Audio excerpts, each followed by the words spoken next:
When Russia occupied the destroyed Mariupol, Bohdan and 30 other children were transported to a special center near Moscow. Later, he was forcibly issued a Russian passport. In March this year, the boy tried to escape. The car with him stopped at the border with Belarus. According to the lawyer, this was not Bohdan's only attempt to return to Ukraine. For his unwillingness to live in Russia, he was threatened with a psychiatric hospital. And now he is summoned to a military enlistment center.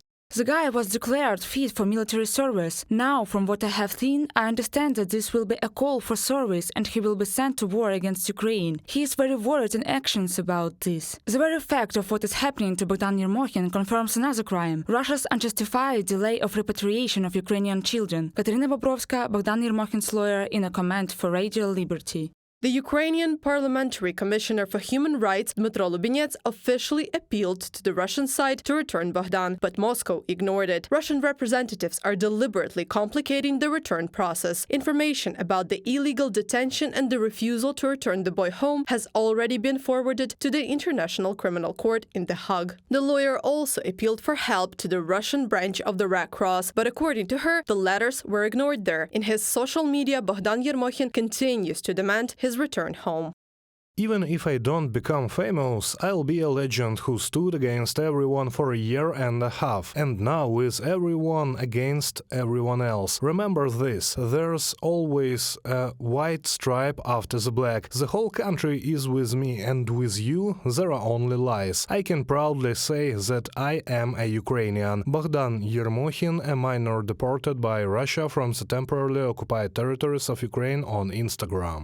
According to human rights activists, the attempt to force the deported children to undergo military service is a gross violation of international humanitarian law. Nevertheless, the Kremlin has built an entire system to militarize abducted Ukrainian children. For this purpose, Russia imposes its citizenship on the deported children, from which they cannot withdraw and leave the territory of the Russian Federation on their own, as they have not fulfilled their obligations to the Russian Federation, military duty in particular, which is stipulated in the Constitution of the Russian Federation. Since these children are citizens of Ukraine, they are protected by the 4th Geneva Convention, and such actions against children can be qualified as such a war crime.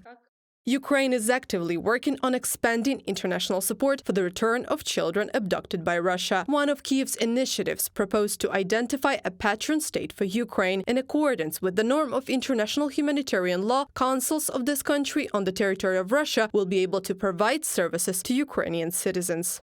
Almost all countries are ready to join the initiative to return Ukrainian children. However, the problem lies in Russia's reluctance to return them. Qatar is already one of the first countries that has actively promoted the return of Ukrainian children from the Russian Federation and is ready to continue doing so. Moreover, it has publicly confirmed its willingness. There is also talk of other countries joining, including the Vatican, South Africa and European Union countries. Dmytro Lubinets, Human Rights Commissioner of the Verkhovna Rada of Ukraine.